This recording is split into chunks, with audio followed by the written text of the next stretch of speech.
Wa idza tutla 'alaihim ayatuna bayyinatin qala alladziina la yarjuna liqa'ana fi Qur'an. Itu wakaf yang ya, karena yang dikendaki ayat bukan itu.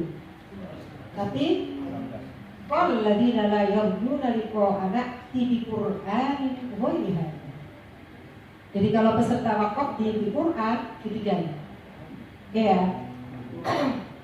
Lalu yang contoh di Qur'anul Karim, la yarjuna liqa'ana di Quran. Itu jadi, itu kalimat yang ditinggalkan. Dia kebetulan lompat kalimat. Ayatnya dimunculkan ya? Tidak ya? Contoh. Atau Ustaz meskipun tidak sempurna, seumpamanya dia meninggalkan la yarju, layarnya ditinggal, junya langsung juna liko anak itu juga jadi dan jadinya itu kalimat. Meskipun tidak satu kalimat utuh, tapi dia lebih dari 3 huruf. Ya, bahkan 3 huruf pun itu kategorinya di Qur'anul kalimat, tidak Qur'an kalimat. Oke, saudara. Ya, Bapak itu sudah ya terjawab ya yang pertanyaan itu ya. Nah, kalau ayat itu dia yang ditinggalkan. Tadi gimana pertanyaannya yang ayat tadi? Kok saya ada ayat tanda tanya di sini. Yang kalau ayat itu 3 kalimat lebih. Ya, batas minimalnya kan 3 tulis 6 kesalahan. Tadi bisa 3 kalimat. Kalau yang kalimat tadi 3 huruf. Kalau yang kalimat 3 huruf Ustaz. Kalau yang ayat 3 kalimat. Ya, ya tadi. Iya. Yang melebihi dari itu kan semuanya kalau 3 ditulis 6. Kemudian sekarang kekurangan kesalahannya tidak melebihi sampai 6 namanya. Kan itu sudah tulis 6 tadi. Kemudian kesalahannya 5. Kan itu sudah 3 ini tulis 6. Maksudnya 155 gimana ya? Kesalahannya Bu. Kalau salahnya banyak. Oh ya bisa.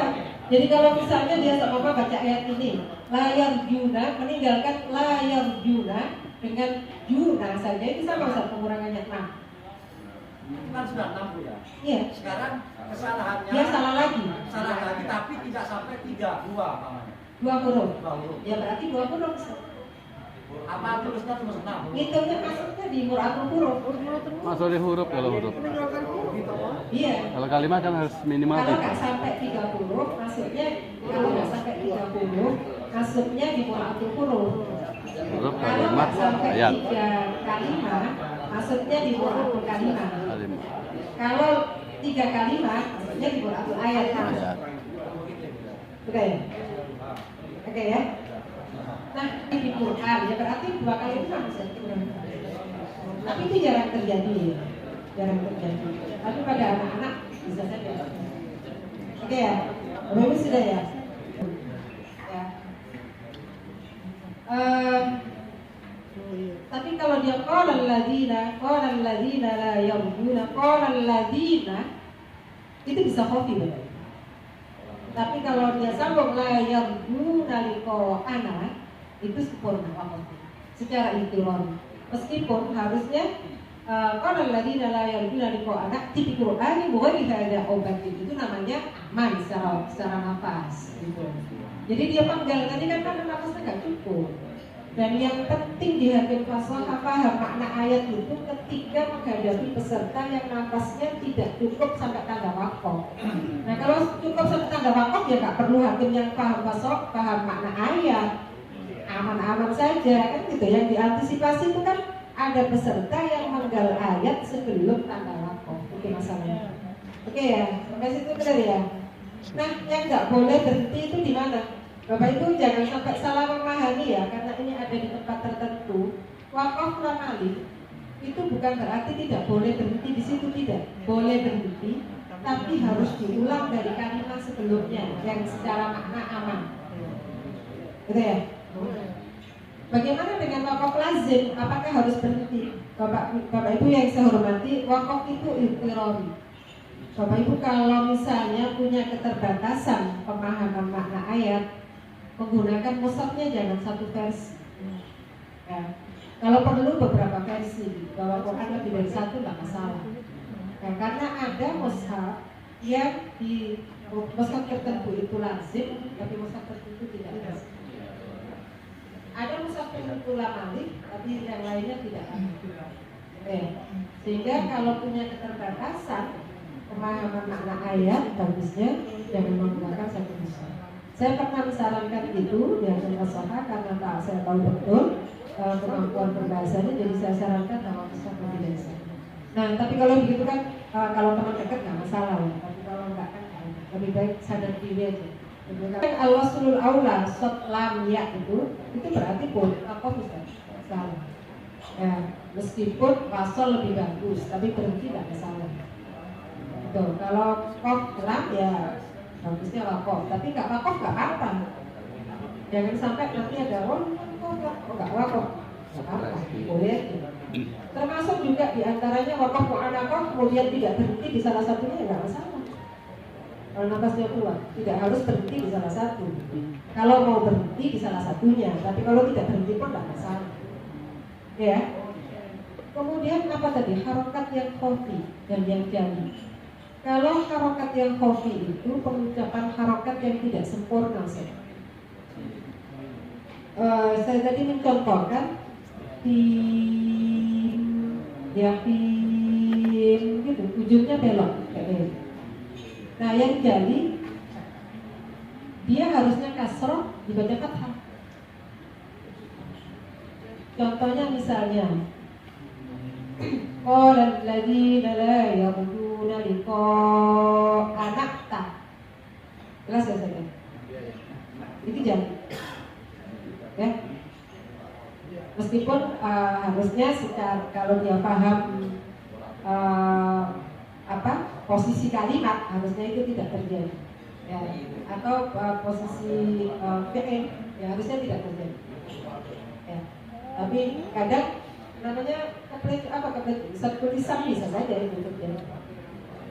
Ya, ada orang yang paham makna ayat, tapi begitu tampil sebagai peserta kemudian salah harokat juga, walaupun dia maknanya sangat kuat. Bisa saja, karena ini Bapak Ibu yang pernah jadi peserta pasti tahu itu bagaimana deg-degannya ketika naik mimbar ya. Jadi detak jantungnya itu, kayaknya saya kalau di kafe itu disarankan bel itu jangan yang terlalu kuat supaya nggak ada peserta.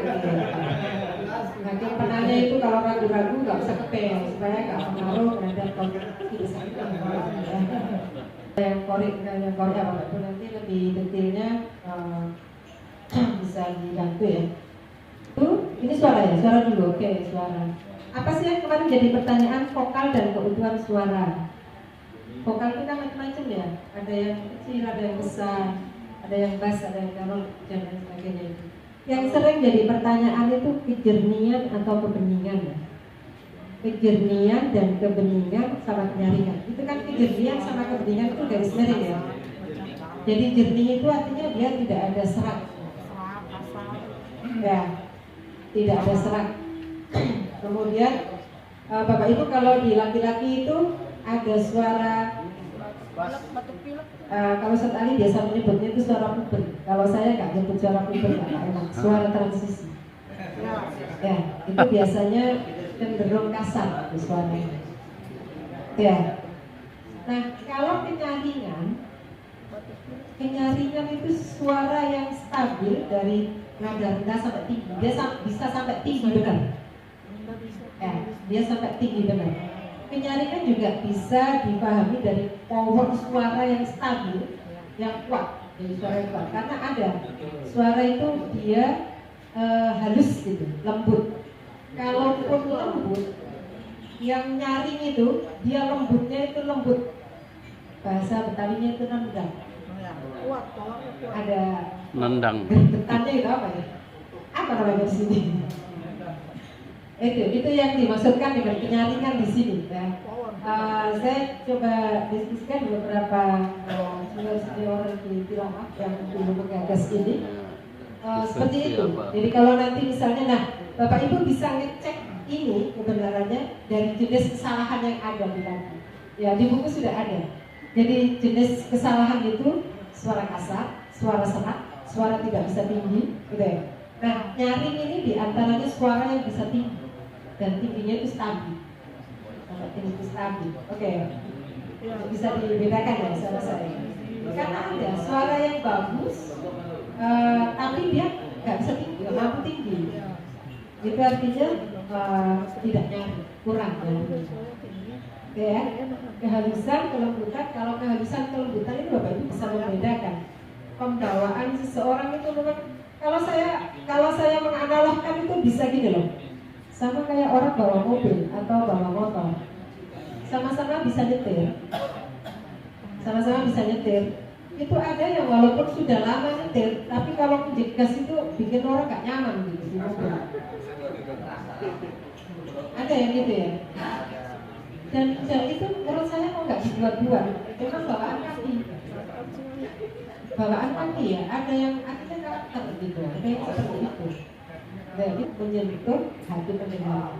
Bisa saja dia tidak terlalu tinggi, tidak melengking banget, tapi bikin yang mendengarkan itu terhibur.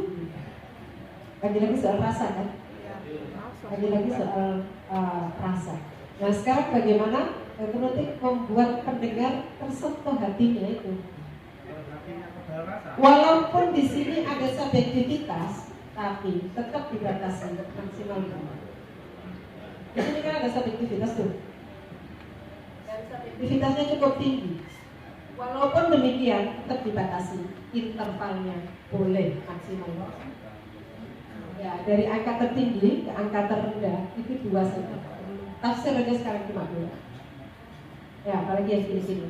Dan dalam prakteknya Bapak Ibu, selama wawasan hakim yang bertugas itu hampir sama, itu meskipun mereka berjauhan, nilainya itu nggak akan beda jauh, paling 1, seringnya malah sama. Gitu ya. Artinya apa? Kalau ada perbedaan yang jauh, itu berarti yang harus disamakan adalah wawasan yang bersangkutan, wawasan tentang keilmuan yang dinilai itu yang harus disamakan. Ya. Nanti menilai pengucapan, kefasihan pengucapan huruf itu satu nilai pasti beda. Pasti beda. Dan itu sangat tergantung bagaimana juri fasih bacaannya dan penguasaannya terhadap Mungkin itu ya. Awal dan akhir, lagu pertama dan penutup bahasanya. Nah Bapak Ibu, kalau ada peserta yang lampu merah menambah ayat, berarti yang mengurangi di sini. Di poin 1 ini pengurangannya. Ya. Jadi lagu pertama, kalau di musabaqah kita itu wajib bayani dan penutupnya juga wajib bayani. Ini yang membedakan tilawah di cabang tilawah dengan tilawah di syarti. Kalau di syarti tidak harus diawali dari bayani, dari apa saja boleh. Ya. Kemudian jumlah lagu, komposisi lagu. Kalau yang atas tadi lagu pertama, lagu penutup. Jumlah lagu, komposisi lagu. Komposisi lagu itu dipergunakan hanya untuk final dewasa ya. Kalau Bapak Ibu mau memberikan catatan khusus boleh, tapi yang dimaksudkan di sini ini komposisi lagu yang ditetapkan oleh panitia. Karena di final dewasa itu kan lagunya sudah ditentukan. Nah, Bapak Ibu meskipun lagu yang ditentukan itu 4, bukan berarti peserta tidak boleh membawakan lebih dari 4 ya. Yang penting 4 yang ditentukan itu sudah dibaca. Nah, jumlah lagu kalau di dewasa berarti harus 4, kalau remaja harus 4, kalau anak-anak 3. Kalau di tartil remaja dewasa itu minimal 2. Kalau di 1 juz 5 juz itu minimal 3. Oke, di caleg juga sama. Kalau kurang dari itu berarti dikurangi 2 poin. Itu kategorinya jadi.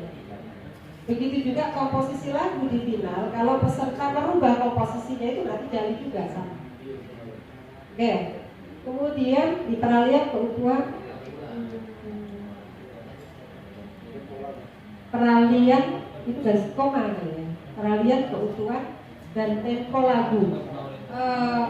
Peralihan ini Bapak Ibu gini, kalau saya perhatikan ini ya, ada peserta yang kalau dia mengganti satu lagu ke lagu berikutnya itu nyolok dan kasar. Tapi ada yang pinter, halus, nggak ketara. Ini yang akan kasih tahu. Dan nanti coba dicontohkan nanti waktu simulasi contohkan yang kasar dan contohkan yang halus. Kan dua-duanya kasar ya. Irama gaya itu dan pembawaan sih sebenarnya. Irama yang dibawakan gaya kan masing-masing orang meskipun lagunya sama, variasinya sama, tapi cara membawakannya itu beda. Kalau variasi itu kalau dalam bahasa kita petik-petik ya. Jadi hiasan-hiasan dalam lagu yang diambil oleh peserta. Begitu ya sudah selesai. Variasi itu terakhir sekali. Kita bisa irama gaya dan penghayatan. Iya Bapak Ibu. Penghayatan ini kemarin sebenarnya ganti dari apa ya? Ada yang mengusulkan lauk. Bapak Ibu memahami lauk itu apa sih? Tadabbur sebenarnya. Tadabbur itu ada yang mengusulkan masuk dalam penilaian lagu. Cuma persoalan kita Bapak Ibu di hakim lagu ini tidak semua itu tahu makna ayat itu loh masalahnya. Karena tadabbur itu bisa al-khusyu' fi tilawah, husnus shaut, bisa juga taswirul ma'anil kalimah. Jadi irama yang dibawakan itu, lagu yang dibawakan itu harus menggambarkan makna ayat gitu. Nah itu yang kemarin akhirnya belum disetujui, sehingga yang masuk adalah penghayatan. Bagaimana peserta mampu menghayati bacaannya, lagunya, iramanya.